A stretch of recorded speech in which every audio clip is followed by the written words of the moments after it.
So today I decided to bring in one of my portfolio managers, actually my longest standing portfolio manager with me. She's been with me Almost 5 years? Around five. 5 years? Oh my God, Yeah. I was going to say four. Geez, time flies when you're having fun. So this is Michelle Mall. Probably a lot of you know her or met her. Like she said, she's been with me about 5 years. So we're gonna talk a little bit about what makes us a little bit different. Michelle's role as a portfolio manager, what a portfolio manager actually does. We're structured a little bit different than a lot of property management companies. Or what they call departmentalized. And basically, what that means is most property management companies have a property manager, and they do probably 80-90% of all the jobs. They'll do, leasing and collections and renewals and, tenant relations and owner relations and everything. So, and there's a couple things that I don't like about that model. One is I think those are very different personalities to do those things. I would definitely agree with Yeah, that. so you're fantastic at your job, but I don't know if you're gonna want to do, collections I don't. or yeah, or there's processing applications all day, No. things of that nature. So what we do is we take a little bit different approach to it, and we have very specialized people to do a very specialized task. Right. All right. So, and this is probably one of our largest departments, probably one of our most, they're all important, but it's for an owner, it's one of the most important. Yes, I would agree So, with that. yeah. But why don't you explain a little bit about what a portfolio manager is in our Sure. world? So, So we sort of work as a liaison for the owners. We are basically the owners while they cannot be here. We go through renewal rates. We are looking through reports to see that your property's condition is being kept, to the standard that we want it to. We would do, we work with other departments on a daily basis. We just want to stay on top of everything with your portfolio. We want to manage vacancies. We want to make sure that we're keeping tabs that your property is not remaining vacant for too long. We are keeping tabs of it on the market once it's on the market. We are just day to day doing everything that yeah, basically, and how I tell the rest of the team is they are the owner's rep here. They are the owner here.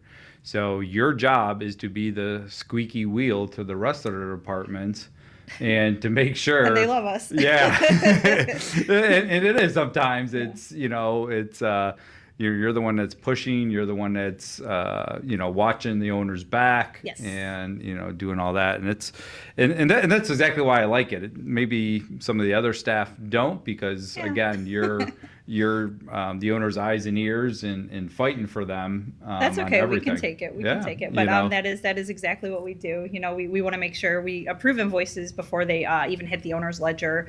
So any maintenance invoices coming through. And talk a little bit. I mean, that's a good point because people don't realize. So every invoice that comes in, you guys are going through it, and quite often making, not quite often, but anytime there is an issue, you're trying to cut that off before it even gets to the owner and having a discussion with the maintenance team, the vendor, whoever it is, or if it's a utility bill or, whatever it is. Yeah, I mean, we do. I kick back many bills, although you may not believe it.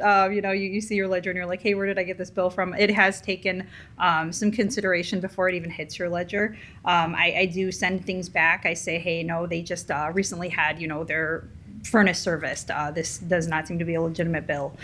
So I do frequently send back things. Yeah, and on that, like in furnaces, you're also a lot of times when a work order comes in or whatever, you're the one that's bringing it to maintenance attention or whoever's attention that that's under warranty or so. I mean, that's just a small part of what you guys do every day. Yes, So. and that's also important for the owner to communicate with us when they do have those big ticket items that they might have a warranty on. If they do see a work order come in, it's something that they might know that I don't know. For instance, I just replaced that AC unit, last year. Why is it going out already? That would be, reach out to your portfolio manager and they can kind of nip that right away. If you have a warranty, if there's someone who installed the AC that, we need to call back. Yeah, sometimes we don't know, Yeah. so we get, AC is not really an emergency, but like a furnace in the winter, Right. That's an emergency. And, if the owner didn't tell us, it might look newer to us, but we don't know if newer is a year, 3 years, 5 years, sometimes, Sometimes we have to make those tough calls too. Yeah. If we do, let's say, for instance, a furnace goes out or your hot water heater goes out and it's nearing the weekend and it's the end of the business day, and I can't get a hold of you, I'm probably going to approve for them to go out and maybe replace the hot water heater at $1,250 rather than over the weekend emergency rates. You're looking at $1,800 or so. Yeah, So, it could be significantly more, Yes. after hours, things like that. And a lot of people don't realize it's a case law issue. I think Indiana law is written that it says, reasonable period of time. But when it comes to emergencies, there's case law that says reasonable period of time is 24 hours. Right. And that's the policy we have internally. And no hot water is an emergency. No heat in the middle of winter is an 20-degree emergency. day. So if Yeah. it comes in at Friday at 2 p.m. and we can't get a hold of an owner, we have to, Make those tough calls. Make those judgment calls. And like always, we always, I think we've set the example of how well you run my properties, my personal properties. You run my portfolio.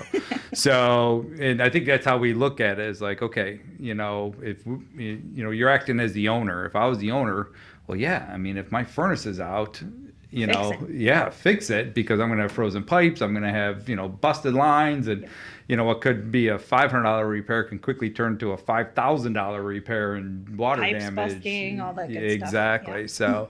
So we try to, think of common sense and what would the owner want. Yes. And, it might not be ideal as far as, having a repair or, things like that.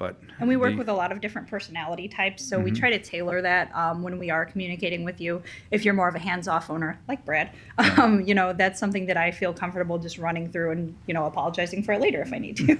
Yeah, and like you said, we get to know. That's one nice thing of, all of our owners get assigned a portfolio manager so they can get to know their owners, because everybody's different. Everybody has a different Yes. level of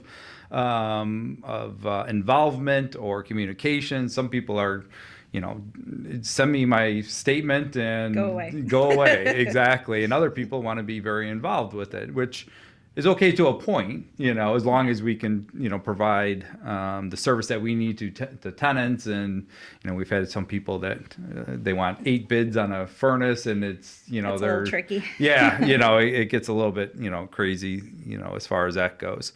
But so a little bit in, the background. I mean, we talked a little bit about your role as, an owner representative. I know one of your favorite things to do. Oh gosh. Is to go to court. So, I do. yeah. I go. We attend court. So evictions, that's a fun topic to talk about. We do like to evict before it becomes a huge issue.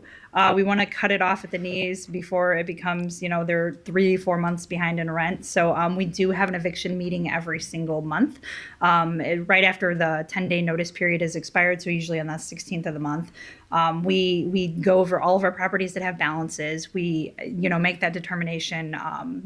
Is this person going to eviction? We have that conversation with you. We want to give you a heads up of what's happening. A lot of times we're strongly going to advise that you do move forward with evicting the tenant, so that to stop the bleeding. Yeah. Which is hard for a lot of people to be that bad guy. It is. It's not hard for us, though. No, it's not. And it's, the way we look at it is we've given the tenant a lot. Of opportunities. We have payment plans. Payment plans. We have different programs that are, what is that? Payment service. Flex, where that they could, we get all our money up front. They can make payments to them. Right. We have a lot of different, solutions for them. opportunities. Yeah. So, and usually if it comes down to eviction, it's because they either were on a payment plan and didn't follow it. Right. or they just haven't even responded to us. Yeah, if they don't respond, that is a dead giveaway that they have no intention to pay the rent. Right. And then when they get that eviction notice, we can sometimes that strikes them to come and pay the rent, and then they pay the eviction fee as well. Yeah, sometimes until they get the sheriff at their door, Yes. serving them, It's happened. they don't realize that it's a legit thing, and it's that we really are going to kick them out. And we get that quite often especially when we take over. I find it a lot with self managers. Yes. Is that they're like, oh well, I'm 100% occupied, and then we get it. And they got 10 units, and 6 of them haven't played in 90 days. And they're not enforcing the leases. Yeah, and they're not enforcing the leases. They're not enforcing late fees. They're not doing anything or doing what their lease is saying. And like, yeah, I'm 100% occupied, but more than half your stuff they're not paying. And so And they many owe you times those are thousands. the ones that have, tenants who are kind of destroying the property. They're not caring for it properly. They can't even pay their rent, and you see it and it's like, oh, your carpets are just, you're going to have to replace those when they're out. Right. So we do see that very frequently as well. Yeah, it's so and I get it. And this is what we talk about back why we're departmentalized and why we personality profiles, we're huge believers in them, is a lot of people, it's hard for them to finally evict somebody. It is tough. You get to know your tenants, and Yeah. you start to develop a relationship with them, and they fall on hard times. And falling on hard times is something that happens to all of us, I'm sure. Right. But we do offer, we have assistants that we work with, such as like Catholic Charities, other things that we recommend to the tenants, and they have that opportunity to go and seek out that assistance. Or like I said, we've had payment plans, the Flex program. There's ample opportunity. We try to work with them as much as we can. Yeah, I mean, and we like to help people that want to help themselves too. Yes. We have I forgot, there's all kinds of charities that we work with that will refer people to that are on hard times, because we've had some wonderful tenants that have been with us for years, and then something does happen. Yeah. And we're more willing to work with those people that have a long track record. And maybe fall on some hard times. Absolutely. But we have resources, and what we never want to do is to have their hard times now flow through to our owners. Right. And now our owners aren't getting rent and all that, so we have to bridge that gap there, somewhere. Exactly. So, but no, that's great. I mean, again, we talked about your owner representation, your favorite job in the world, going to evictions. And we do have a whole collections, evictions department. Yeah. That is the one that's making the calls every day. That's not you guys. So, but you're You really would be exhausted. Yeah, you're really the owner representative at court Yes. with our attorneys. So, just to clarify that. So we can get nice updates for you as soon as we can. Just as soon as the court date's over, we're able to get those updates and provide them to the owner. Yeah, and you guys are the ones that are most familiar with the properties too, and what's going on, and things like that. So it's great to have you there with the attorneys to testify, to do whatever. So, but and you mentioned place being damages and things like that. As far as like evaluations and things of that nature, inspections, what's your guys' role in that? So we, during a move out or during an onboard? Whatever you want to do. During a move out, our role in that is that we, make sure that the unit is evaluated in a timely manner. We make sure that she has access and is able to get in there, do the evaluation. Once she's done that, we're kind of keeping on task to make sure that we get our numbers on time. We're going to get an estimate for you, let you know what needs to be done to bring the property back to rent-ready standards.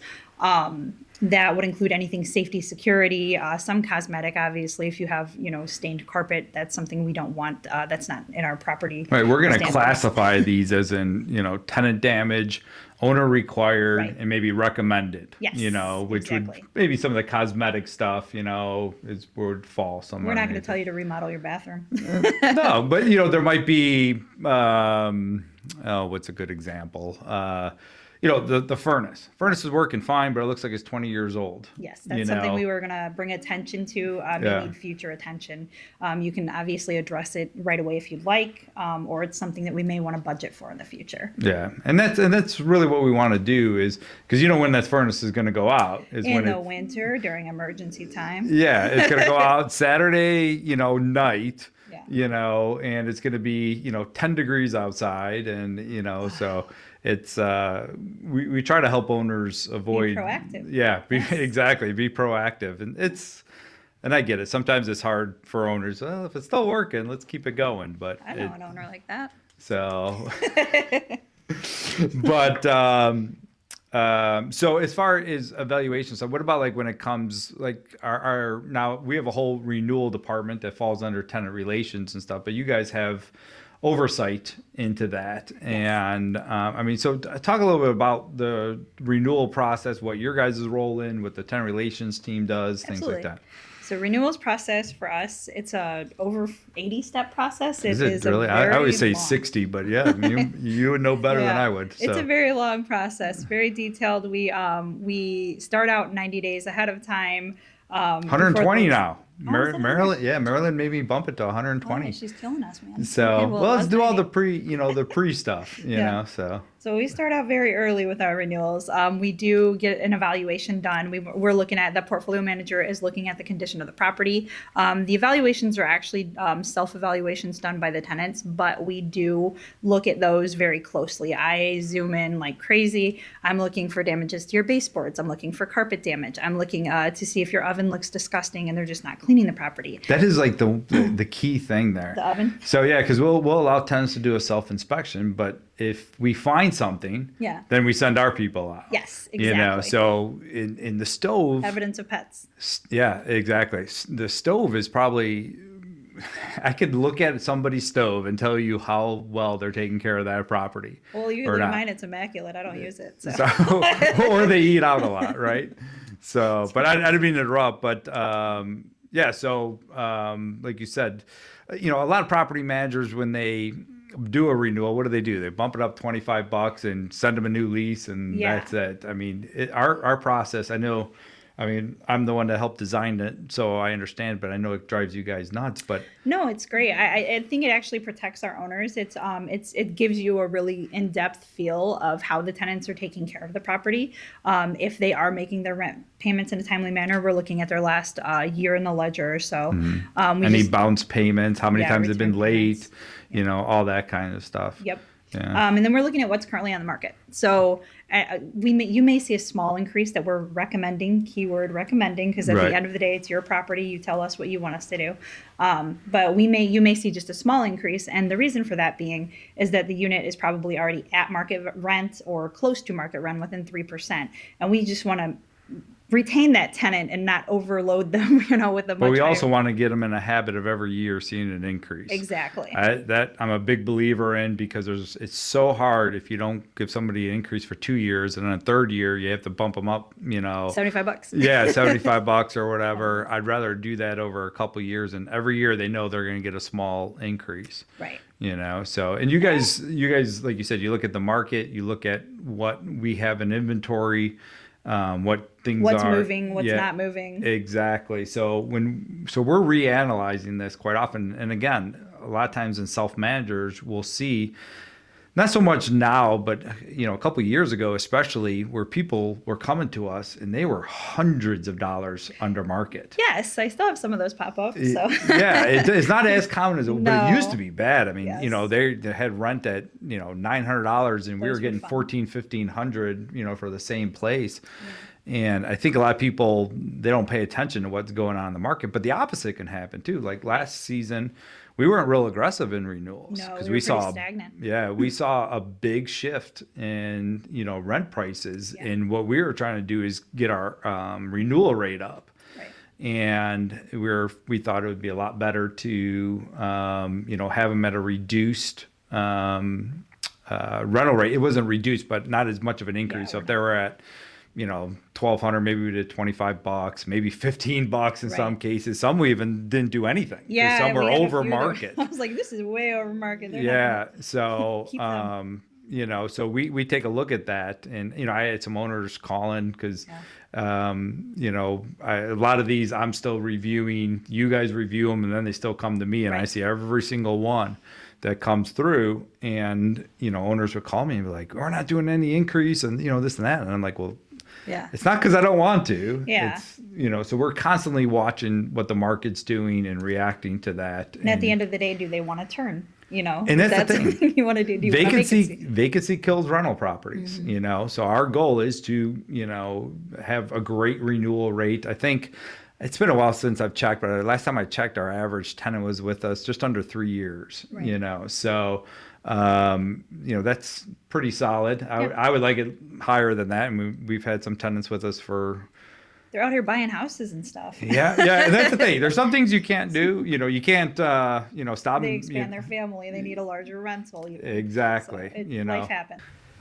So let's continue talking about, tenants retention, because, that's Important. Yeah, what I always talk about is owners are our clients. Tenants are our customers. We have to keep them both happy, and it's important to us to work with owners that are sort of on the same page with that, because some owners don't really see. They think tenants are more of a commodity and could be treated any way they want. But what we found over the last 27, 28 years is that good tenants will stay if they're treated right, and they're pretty easy to keep happy. Right. So they want their maintenance taken care of in a timely manner. They want a nice place. Doesn't have to be the Taj Mahal, but a nice clean place, and be left alone, is majority of it. But I mean, what are some of the, things that we do to help, you think, with tenant relations? Sure. The fact that we have a tenant relations department, I think, is huge. They have 24/7 access to maintenance. If they have an emergency, they're able to call, our emergency line. Our tenant relations staff is super responsive to them. They respond all day during business hours, and if a tenant leaves something in their portal, a chat that they want, they have a request or they have a question, our staff will get back to them that next business morning. So I think just the responsiveness of our staff. We offer programs to the tenants that benefit them and also benefit the owner, which is a big selling point for us to tenants.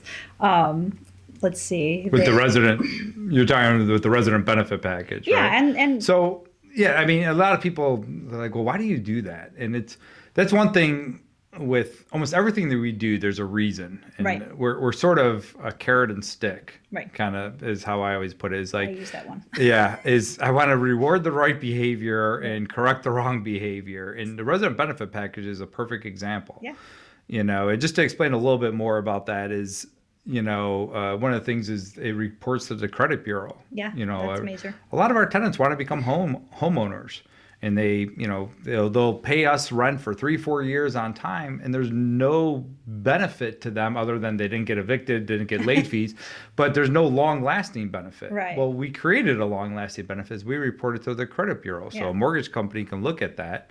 And see that they make payments on time. And see the payments. Mm-hmm. And the stick part of it is, if they don't make the payments on time, that's also reported. Yes. So, but they earn rewards, Yep.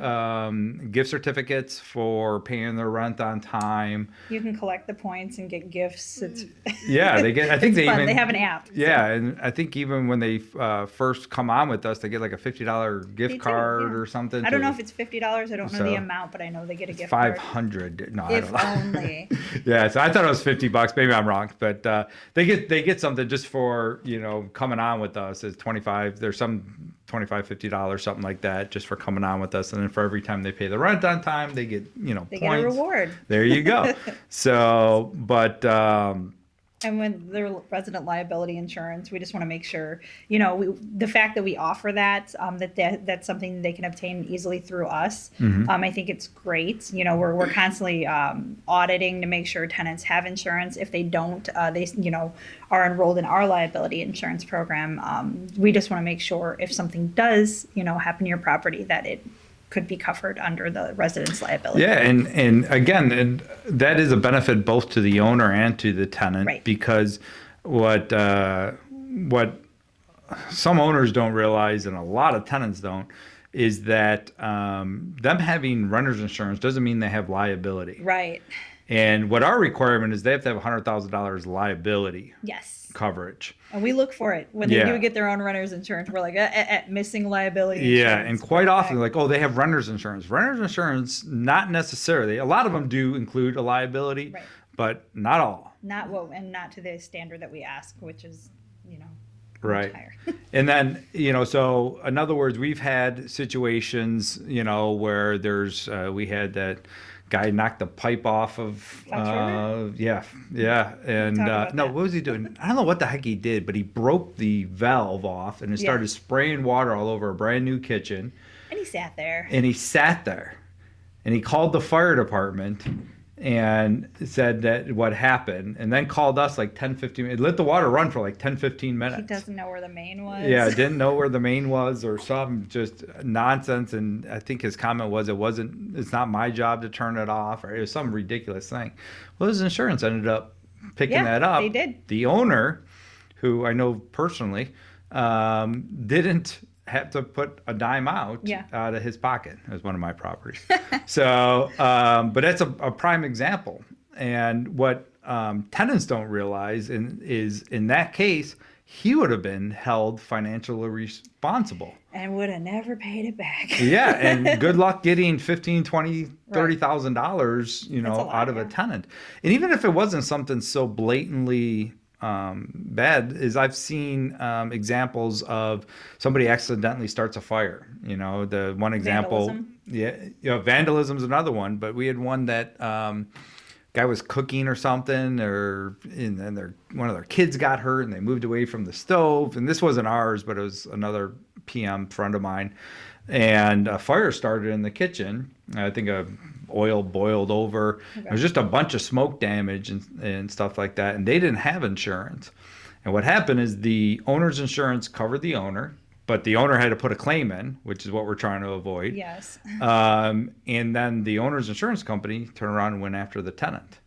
Because it was their, and that's where a lot of tenants don't realize is we're requiring them to have that liability, but it's as much for their protection as it is for the owners. 'Cause Right. that's the last thing you need is a $50,000, judgment chasing you around for the next 10, 15 years. It's going to be really hard to buy a house. Yeah, exactly.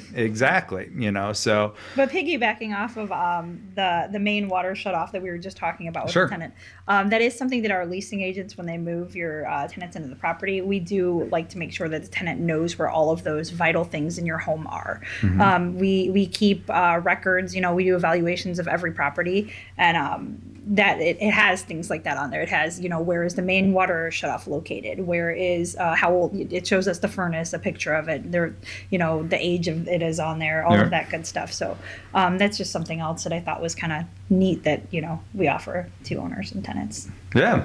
Another thing is what a lot of people don't, there's a lot of municipalities now that are requiring rental registration.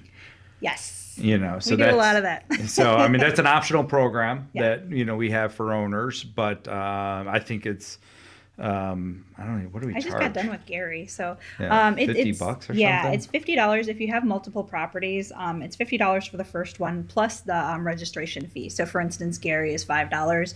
You're going to pay $55. Now, if you have 6 properties in Gary, then it is $30 plus the registration fee per property. So it'd be $35 each. So we do cut you breaks with more, the more that we register. The beauty part for owners for that is that puts the responsibility on us. Yes. Because the penalties are severe. We've paid them out of pocket before. We've had a staff we've error. had to. We make Yeah. mistakes. Yep. So, But we make them right. Yeah, and I know. Hammond, I think is $500 for a penalty. Yeah. And if you don't do it, so East it's Chicago. Oh my gosh. yeah, they get it. It gets expensive, So, and I understand why they want it. Is they want to know if there's a problem with that property, who can they contact? Right. And that is for emergency purposes if there's a fire or Violation. yeah, Code enforcement. and they're trying to clean up those areas, and there's unfortunately some landlords out there that aren't maintaining their properties. Yeah, and sometimes it's the tenants. We have occupied properties. The code enforcement reaches out to me, and then I have to get onto the tenant, tell them, hey, send me a photo once you've completed this, or I'm going to send someone out, and it's going to be at your expense. So that's another thing that we offer to owners is that Yeah, we keep up with code enforcement. we have a pretty good reputation in the cities where they usually don't give us violations. Right. They'll just pick up the phone and call you. Yeah. And say, no problem. We'll have somebody out there and we'll get it solved for them immediately, because we don't drive by these places every single day and check How every single could we? thing. Yeah, I mean it's impossible. Yeah. So, but we have a good enough reputation with them that they know that, okay, something slipped through the cracks Right. here. Usually it's something minor. I remember a multi-unit where they put stuff outside the dumpster.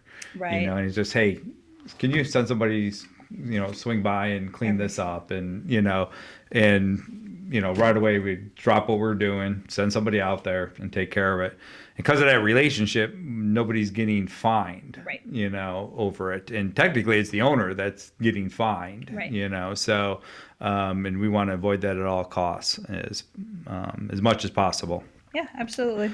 So and we do tenant chargebacks on items like that when it is something tenant caused.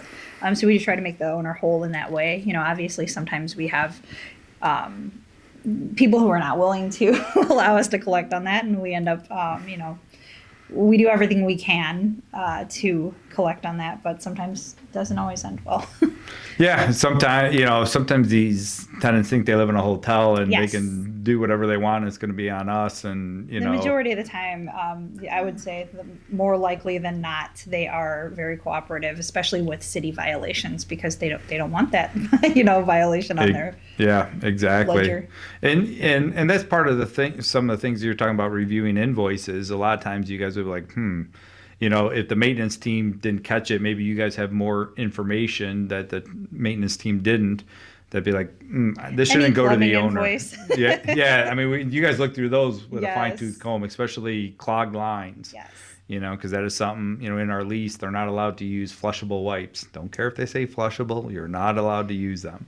But a lot of our tenants, we had, I can't remember what owner it was, but when I got involved with it, where they had to keep sending, them out, and we're like, they're pulling flushable wipes out there, and they're like, we don't use flushable wipes. I promise you, we don't use them. And these people were good tenants, and talking. And finally, what we found out is they were just using ultra luxurious toilet paper. You I don't know don't if it was need all like that, guys. it was You like don't it need was all like that. bathroom towels, basically. And we finally got to the bottom of it. We said, listen, this is the last one the owner's paying for. Another one comes down, you're getting charged for it. Right. And I talked to the guy personally, and come to find out, his wife liked the super high end toilet paper. Well, if you use a lot of that, it's worse than Yes. flushable wipes. And they made a change. He said they were going to make a change. I assume they did, because we haven't had a problem since, and I think it's been about a year ago that happened. Yeah. And I would so say that's like one of the triple win situations. Where Exactly. Owner, tenant, company, we all made out whole, and yeah, everybody exactly. was happy. Everybody was happy, and I think the tenant appreciated it, because a lot of the times when we're dealing with tenant chargebacks, is they just feel like, oh, you guys are just money hungry. No, We're not. we want you to take care of the place, and the owner's not going to pay for damage that you caused. So, but again, on some of those protections, the EPP program. Right. So talk a little bit about that and what that is. The EPP program is a $5 a month per unit. You have to be enrolled. What of does your EPP units. stand for? Oh, okay. Eviction Protection Program. Yeah. But yes, so that's something we offer as to our owners as an optional program. So it's $5 a month. You have all of your units have to be enrolled, whether they're vacant or not. They all have to be enrolled because it offsets the program costs. What it does is that we will cover up to $1,000 in an uncontested eviction. I was going to say contested for an uncontested eviction, which primarily they're all uncontested. So you're not out Very rare that we get contested. And it's usually if somebody files bankruptcy, Yeah. Something of that nature, but very rare that we get a contested one. Important to note that the tenant must be placed by PMI. If you have existing tenants, the program's not going to cover them. However, as your tenants move out and they start to become tenants that we place, they will be included in the program. Yeah, and basically what that is we feel strong enough in our application process Right. and our reviewing that we'll stand behind it, and I'll pay for the legal fees. Right. And to includes sheriff's service too. Yep, the sheriff's sale. And contested doesn't mean that the tenant shows up and argues. That's not a contested eviction. Where we're talking about where there's extra court costs. Right. We have to keep going back to court. There's a status hearing. There's a this. There's a that. Yeah, the only thing I can think of is, in all the years I've been doing this, I've only had a handful and it's usually some weird bankruptcy thing. Usually even bankruptcy, our attorneys are able to get us out of it because possession usually, I don't want to give legal advice on this, but there's ways for them to claim to the trustee to get us out so we can move forward with a possession, but right. To get them out of the property. But 9 times out of 10, actually 10 times out of 10. You know what? I'm not going to speak on that. I was going to say they're not contested, but yeah, it's quite often. I mean, because and what you're talking about is that most of these people that end up getting evicted, they know they're done. Yeah. So a lot of times they're moving out before the court date. They don't want the sheriff coming and throwing them out. Mm-hmm. They don't want that stuff. So most of the time, by the time we get to that point, it's a formality to get the legal possession so we can enter the property and move forward. Right. Another thing that is very contentious, yeah, that's a word, is with owners that I know I've had to argue with owners about, and I understand why, is pets. Yeah. So pets, what most people don't realize is 70% of the rental applicants out there have pets. Yes. Whether it's cat, dog, fish, lizards, squirrel, you're really pterodactyl, limiting yourself by not allowing them. Yeah. So and that's an excellent point, is you really are reducing, in an ideal world, nobody wants any pet anywhere. Right.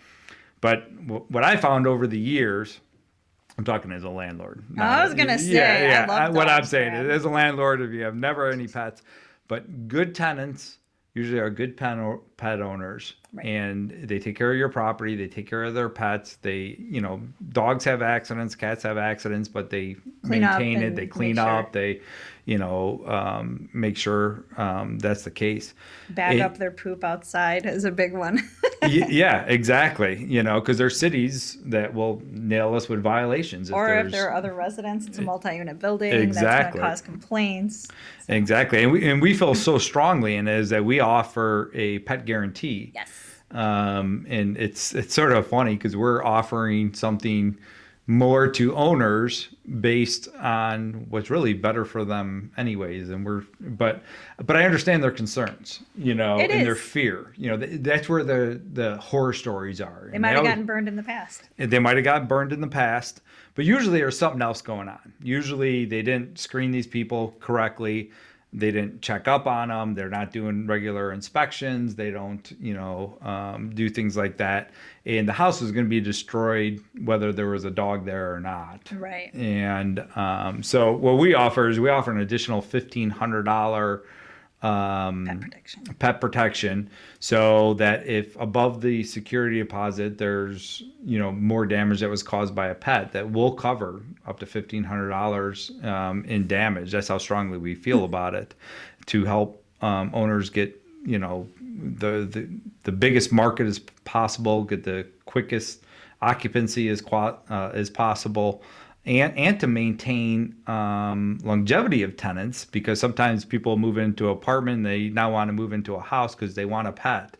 Or, if you don't allow pets, well, now their 4-year-old kid wants a dog, and they can't get one here, so they're going to move. Right, right, exactly. Things of that nature. But it's important, too, for that pet protection guarantee, just so that owners are aware that the pet needs to be registered. So we require our residents to register their pets with us. We are looking at chat records, all that good stuff. Yeah, they go through a screening process. They go through an application process. Yeah. So that's something we try to.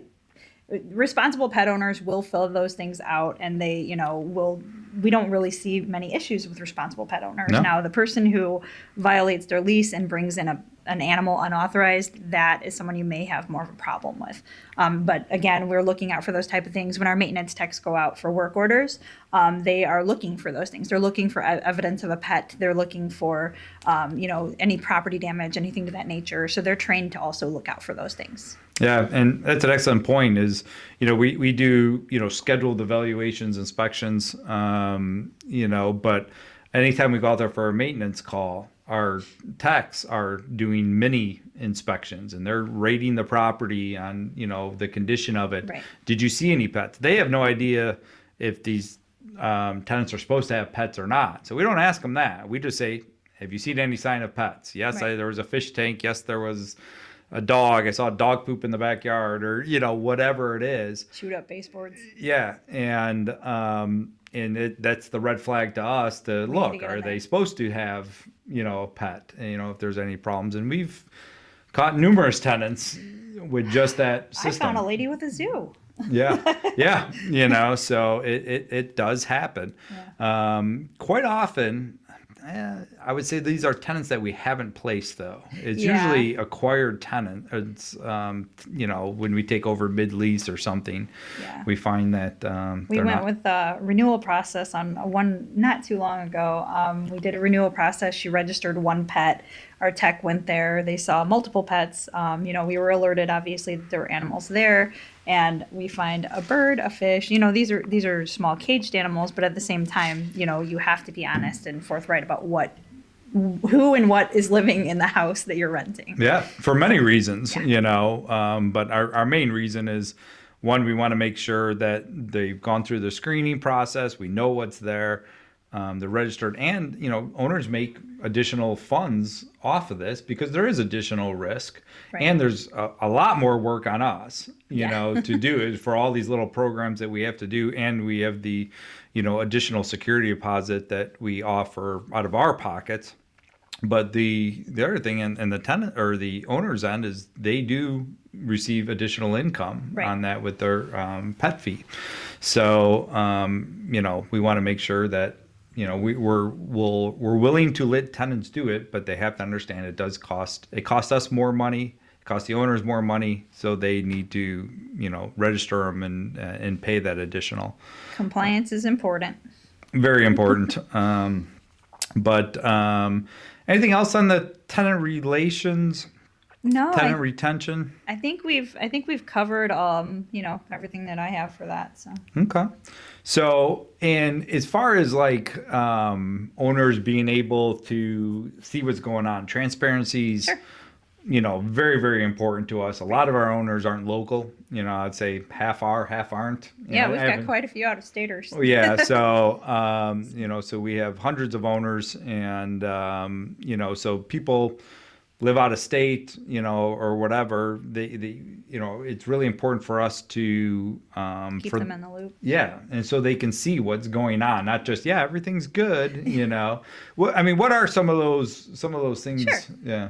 So owner portal, they have access to their owner portal. They're going to be able to see, if their tenant has made their rent payments on time on their rent roll. They're going to be able to view their statements month over month. The statements run a month behind, but they do have a live ledger, so they're able to see what's currently going on. They can see their current balance. They can see any work orders. And that's that come real in. time, right? So Yeah, if the yeah. tenant paid their rent 5 minutes ago, it'll show up on their ledger. Yep, and then we do get the NSF, so you might see, if you see the balance increase again, it's, that does happen. But we do work to get, the balance back down. But yeah, you can see that in real time. So I know that was one thing that I think can be kind of confusing to owners. It's like, well, I just had income here and now the income's gone, and sometimes the tenant, put in the wrong. Let's account talk number. about NSF. We're really strict Right. on that kind of stuff, and so if somebody does bounce a payment Sure. to us, what do we do? We lock their portal payments, so they have to pay with certified funds for 6 months. They don't love that, but it is what it is. Then they learn from it, and the next time when their portal is re-enabled, their portal payments are re-enabled. They don't make that same mistake again. And sometimes we do genuinely get people who made a mistake. They entered the wrong account information. They entered bad account information. We're not going to punish them for that. Like we will work with people. We're not monsters. We do, It's pretty easy to tell. Yeah. And if it was an honest mistake or if it was somebody trying to scam the system, it's a judgment call, but it's pretty easy judgment call. And if somebody does bounce a check to it, like you said, they can pay certified funds in the office.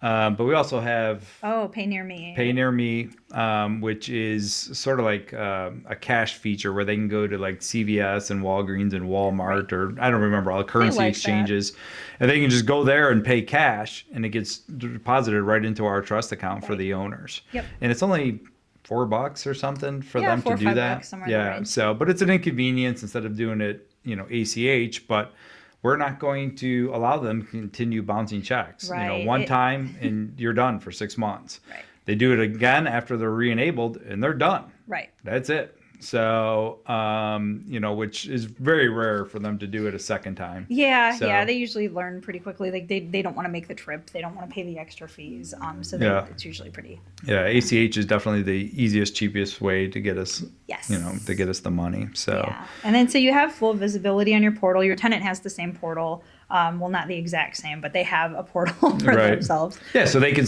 put in maintenance requests. They can see, and same with the owner. The owner can see what maintenance requests come in. They get emailed immediately.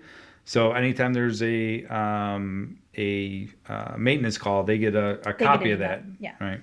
Now those are unfiltered emails. So if the tenant says this effing place did this, and so sometimes you might get some salty language, in those, and the owners get those directly. But we think it's important for transparency. The owner needs to know. We don't hide it. We don't, whatever it is. They see exactly what's going on all the time. Yeah. Transparency is very important to us. That is, you have your portfolio manager available when you do notice anything that pops up, because we're humans. We make mistakes.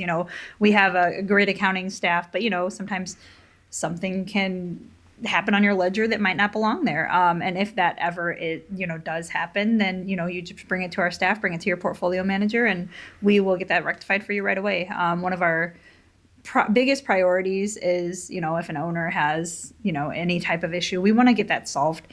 Like Brad said earlier, owners are our clients and tenants are our customers, and we want to keep that client satisfaction up. Yeah, and money's definitely somewhere. We were pretty stout accounting staff because accuracy in the accounting is extremely important. We have lots of checks and balances to make sure things are right before they get to the owner.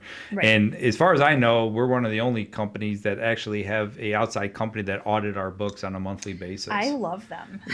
So because again, mistakes happen. It does. So we have an outside in there. I mean, we deal thousands and thousands of transactions a month.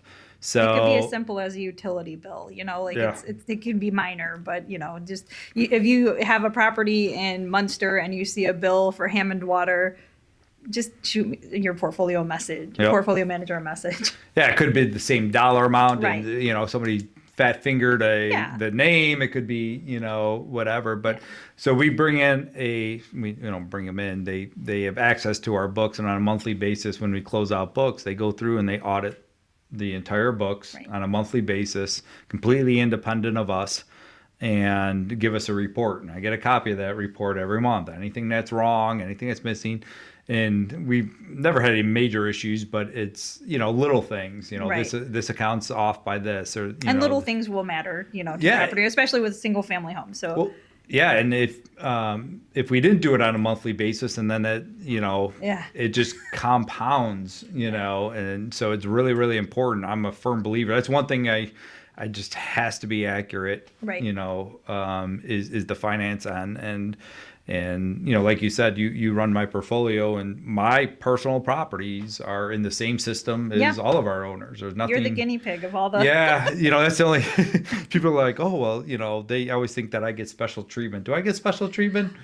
If by special you mean. Yeah, so it's usually the opposite. I'm the guinea pig. Yeah. I'm the one that gets bumped to the back of the line. My turns. If we get really busy, and these are Brad's. We'll put those at the end of the month. Just Brad. So, no, but any programs that we're rolling out, for owners or for tenants, we always test out, just to check on Brad's properties first before they get to. Yeah, we're doing it right now with the preventive maintenance program. So. I saw that. Yeah, so we're going to be rolling out an optional program for owners for preventive maintenance, and we're running tests on it.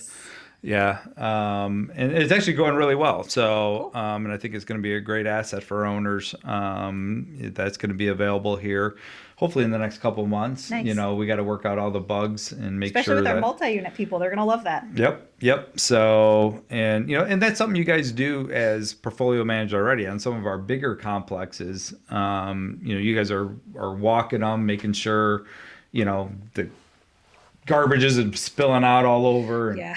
there's not, weeds in the, in the whatever you call Bulbs them. are functioning in common areas. Smoke detectors aren't chirping. Washer and dryer areas cleaned up. Yeah. Nothing's leaking. Exactly. So, yeah, so I mean, all those things are incredibly important. People don't realize how much there is involved and how much you guys actually do for owners. Yeah, so there's a lot of meetings. So we meet with other teams and other departments to go over, let's say, for instance, a leasing meeting. We go through every single vacant unit that's on the market, and we are looking at it like, have we gotten applications? What's our activity look like? Is there any adjustments we need to make? Is it a price thing? Is it a product thing? Is it something that we need to change to make this unit move? Yeah, and how often do you guys meet? We meet once a week. Yeah, so is it like Tuesday mornings or something? Tuesday mornings. Yep. So after the weekend traffic, and and that's what's important, because the rental market moves very fast. It does. I say it's a 2 to 3 week market. Most tenants are in the market just a couple weeks. Right. So that it moves very, very fast, and it depends on what's coming up. Is it September and we have vacants? We're going to be a lot more aggressive than we are right now, because now we're going into the leasing season. Thank goodness. Yeah, so we're no longer like, get this thing filled before winter. Right. And we could be a little bit more aggressive in our pricing, and be a little bit more patient if need be, if the owner wants to. Yeah, absolutely. And we do patient. communicate with our owners, after those leasing meetings, if needed. Sometimes we don't need to, because, they're getting their reports every Sunday that's giving them the feedback. We know we're getting, applications on the property that's only been on the market a week. Like, that it's all dependent on what we're dealing with that particular property. So. Right. So, but again, it just goes back to transparency and feedback for the owner, so they know what's going on. One last thing on that I can think of is, was the last year I paid for everybody to have 360 cameras on the thing, because that was the thing, is we'd have these evaluations, and the owner would get the evaluation report. We do video walkthroughs for marketing purposes, but we never really done them for onboarding and renewals. And all that. Things like that. So we started these 360 cameras, which have been fantastic, because you can see every square inch of that house. So they are not just seeing, there's some damage here, or this is what the room looks like. You can see every square inch. They're actually kind of fun. of that property. So if you are an absentee owner, and aren't able to, I've owned properties out of state that we owned a property or something, quite a few properties up in the Northwest, and we didn't see them for 20 years. That's crazy. And the problem with that is we had a property manager out there. We didn't have 360 cameras, and they didn't have any of that ability. And it was really odd to not be able to see my property for that long, unless I flew all the way out to Idaho. We have a lot of owners that, Yeah, and so I sort of have that perspective, and I'm like, I didn't like that. I don't want my owners to have that feeling, So just one other way that we, try to keep our owners in the loop, and so they can see everything that's going on with their place, Right. good, bad, ugly.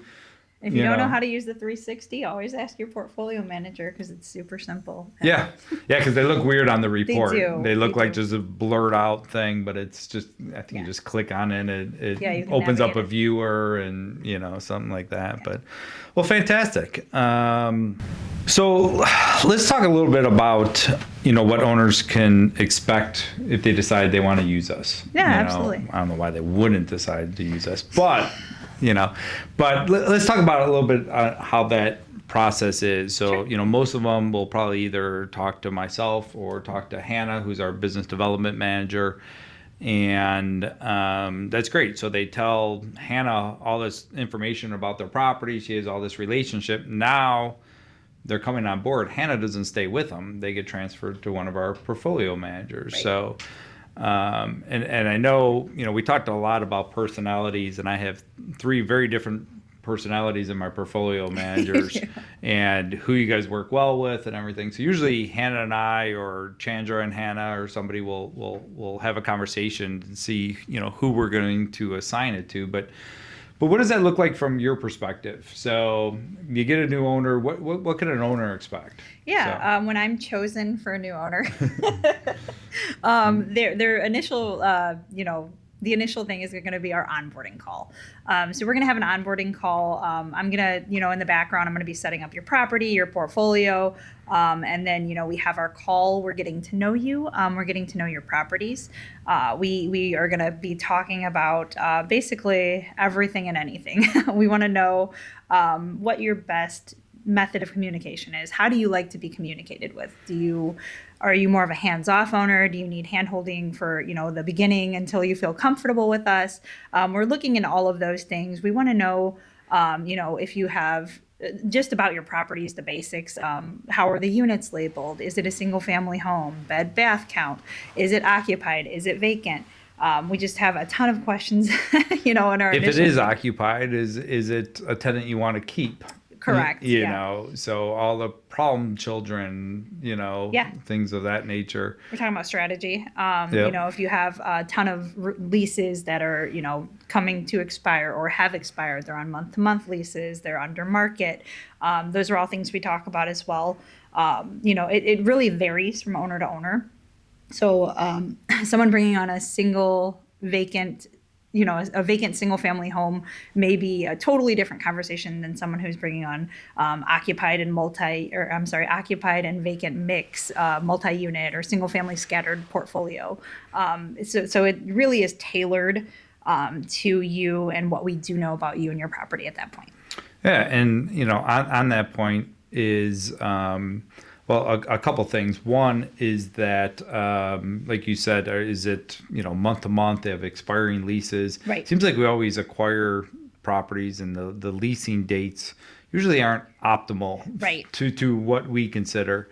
So we want to get them on our schedule, but quite often we'll take some on maybe in the fall, and it's like, all right, how bad do we want to push for renewals and getting them up to market in October, November, in that time frame. So we'll talk to them, a little bit about strategy and, all right, how aggressive do you want to be? Make sure they understand their risks, Right. Of what's going to be happening there. I would say that's probably a big part of it. But like you said, it's we're going to try and match the personality of the portfolio manager to somebody we think they'll work well with as Right. far as the owner. And Hannah's usually the one that will know the owner the best, or hey, they're pretty direct, they just want facts, this and that. Or is it somebody that used to live in the property and they're moving because of a job, and Right. those people usually have different needs, different concerns than the investor with a large portfolio that is numbers and things of Totally that nature. different. Yeah, completely different way of communicating, completely different things that are important to them. And I had an owner, recently. He's actually been with us for 2 years, but I've literally talked to him about 5 times because he was a homeowner. He moved away from his home, and he's in the military. And he's a low contact owner. It's really tailored to the person and their personality, and we try to work with that. Yeah, absolutely.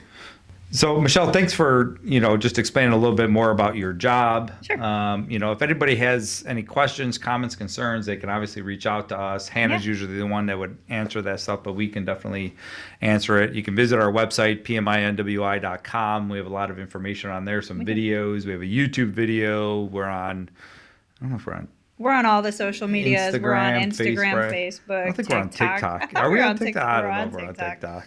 So, but there's all kinds of information out there about how we do stuff, what makes us different. But we'd love to, chat with you if you have any other questions. Feel free to reach out.